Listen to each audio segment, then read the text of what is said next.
আজ আপনাদের এমন এক রহস্যময় শিব মন্দিরে নিয়ে যাব যার নির্মাণ কাজ হঠাৎ করে থেমে গিয়েছিল এক অজানা কারণে। কৃষ্ণনগরের একেবারে ভেতরের দিকে শাকদা নামের ছোট্ট একটি শান্ত গ্রাম, আর সেখানেই কালের সাক্ষী হয়ে দাঁড়িয়ে আছে এই অসম্পূর্ণ শিব মন্দির। কিন্তু কেন হঠাৎ করে মাঝপথেই বন্ধ হয়ে গেল এর কাজ? কেন মন্দির নির্মাণকারী ব্যক্তিটি হঠাৎ রহস্যজনকভাবে প্রাণ হারালেন? আর আজ কেনই বা তার পরিবারের এমন শোচনীয় অবস্থা? আজকের এই ভিডিওতে আমরা উন্মোচন করতে চলেছি সেই সমস্ত লুকিয়ে থাকা সত্যি আর লোকচক্ষুর অন্তরালে থাকা অন্ধকার রহস্য। আজকে আমি চলে এসেছি শাকদা। আপনারা কৃষ্ণনগর থেকে আসলে আপনারা আসতে পারবে শাকদার ভেতরে, ভীমপুরের একদম নিকটতম একটা জায়গা। আজকে আমরা চলে এসেছি শাকদার একটা সুন্দর একটা শিব মন্দির, ঠিক শাকদা ব্রিজ, ঠিক এই শাকদা ব্রিজ। তো এই ব্রিজটা ক্রস করে আপনারা ঠিক মানে এই দিক থেকে আসলে আপনারা ডান দিকে লক্ষ্য করবে এই মন্দিরটা পড়বে, ঠিক আছে। এবার আমরা এই মন্দিরের মধ্যে দেখবো আর তোমাদেরকে প্রত্যেকটা কি কারণে মন্দিরটা সুন্দর হতে হতে মনে হচ্ছে অনেকদিন মানে আগে কাজ হয়েছিল মন্দিরটা, তো হতে হতে বন্ধ হয়ে যায়। যে ছেলেটা করতো মন্দির, সেই ছেলেটা হঠাৎ করে বিষ খাইছে, বিষ খাই নিজেই আচ্ছা আচ্ছা মারা গেছে। বিষ খাওয়ার কারণটা কি ছিল? কারণটা সেটা আমরা বলতে পারি। তো দেখতে পাচ্ছ আমার পেছনে এই মন্দিরটাই, মানে আমি উঠে পড়েছি, ঠিক আছে। এটা শিব মন্দির অ্যাকচুয়ালি। মন্দিরটা এত সুন্দর একটা মানে চারিপাশের একটা নেচার নিয়ে একটা প্রাকৃতিক ভিউ নিয়ে মন্দিরটা একদম মাঝখানে, খুব সুন্দর। এখান থেকে মানে আমি দাঁড়িয়ে আছি তো কন্টিনিউয়াসলি টোটালি হাওয়া হয়ে যাচ্ছে, দারুণ লাগছে। চারিপাশে গাছগুলো থেকে শুরু করে এই চারিপাশের যে গাছগুলো তোমরা দেখতে পাচ্ছ, এই গাছগুলো টোটালি খুব সুন্দর লাগছে। একটা পাশে ভিউটা আমরা ভিতরেও বুঝবো। তো এই যে ভিউ, ঠিক আছে, এই যে মন্দিরের ভিউ টোটালি, ঠিক আছে, মন্দিরের এই ভিউটা, বাহ। হ্যাঁ, উনি বলছিলেন যে এই ছেলেটাই হবে হয়তো। ওনার বাড়িতে আমি যাব, বাড়ি গিয়ে শুনবো সবকিছু কি হয়েছিল বিষয়টা, তো সবকিছু শুনবো। ওনার বাড়িতে যাব, বাড়িতে গিয়ে সবকিছু মানে তোমাদেরকে দেখাবো।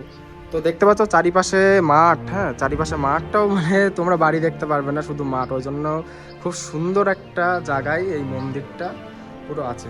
মন্দিরটা বন্ধ হয়ে গিয়েছিল, মানে অর্ধেক মনে কাজ হতে হতে টোটালি বন্ধ হয়ে যায়। তো এখনো জানা যায়নি কি কারণে বন্ধ হয়ে গেছে, ঠিক আছে। এবার ওই ছেলেটা করছিল, বুঝতেই পারছেন, একটা ছেলে বাড়িতে সন্তান না থাকলে কি হয়। এই যে এখানে সুন্দর লাগছে বাবার মূর্তিটা, খুব সুন্দর। মন্দিরটা ভিতরটা অনেকটা বড়, অনেকটা বড়, অনেকটা বড় একদম মন্দির। আর খুব সুন্দরভাবে বানাচ্ছিল, বানাতে বানাতে টোটালি মন্দিরটা বন্ধ হয়ে যায়। কিন্তু এই বন্ধ হয়ে যাওয়ার পেছনের রিজনটা মানে জানতে পারি না, বা সব কিছু তোমাদেরকে এই ভিডিওর মাধ্যমেই দেখাবো বা শোনাবো। এবার আমরা যাব ওই এই মন্দিরে যে ছেলেটা করছিল ওই ছেলেটার বাড়িতে, ঠিক আছে, যে ছেলেটা মারা গেছে বিগত কয়েক বছর হচ্ছে তো কাকু, বিগত কয়েক বছর আগে মারা গেছে। ও বিগত 4 বছর আগে মারা গেছে। গিয়ে সবকিছু দেখবো কি ব্যাপারে, কি কারণে, কি হয়েছিল ওনার সাথে। ওনার বাড়িতে আমরা চলে এসেছি। বিষ খাইছিল। আচ্ছা, দোকান ছিল, বড় দোকান ছিল আচ্ছা, ভীমপুরের বাজারে। ভীমপুর বাজার ছিল, মানে এই বিষ খাওয়ার পেছনের যে কারণটা মানে জানা যায় না এখনো। তাও কিছু কিছু জানা গেছে। তো ওর বাবা এখনই আছে, ওর বাবার কাছে যাও, ওর বাবা ওর সব মা, বলতে পারবে, আছে সবাই, সবাই আছে, আমি আছি, আচ্ছা, তার ঠাকুর।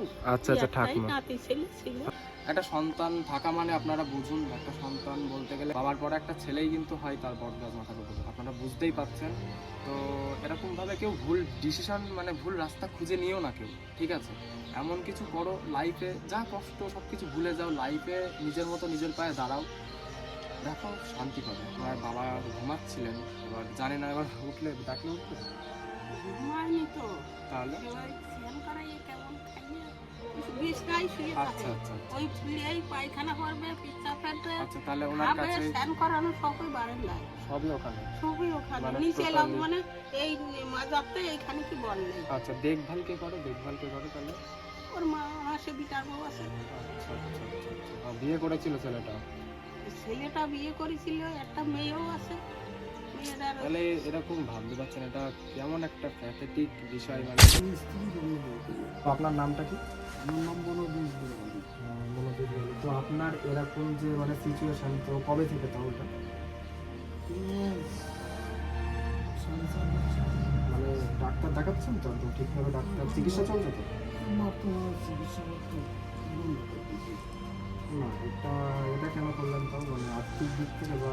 সব দিক থেকে, আর্থিক অবস্থার দিক থেকেও আছে, আর ডাক্তারের কাছে গিয়ে বাড়ি ছাড়া কমে না, ওই জন্য মানে আপনাকে সুস্থ মনে হচ্ছে তো, মানে নিজের থেকে ভিতর থেকে? সুস্থ এই মাজার থেকে নিচের ধরে বল না আমাদের নিচের থেকে মানে অবশ কোথায় অবশ। এরকম মানে সিচুয়েশন, সত্যি কথা বলতে গেলে তোমাদেরকে কিছু বলছি তো আমার এই সব থেকে খারাপ লাগছে, এবার তোমাদেরও খারাপ লাগবে। এরকম একটা সিচুয়েশন, বুঝতে পারছেন, সংসারের একটা ছেলে নেই, তার বাবা মানে এরকম ভাবে আমার মানে স্পিচলেস, আমি টোটালি কিছু বলতে পারবো না। তো মন্দিরের ব্যাপারে কিছু মন্দিরটা সংস্কার করতে চায় করতে পারে।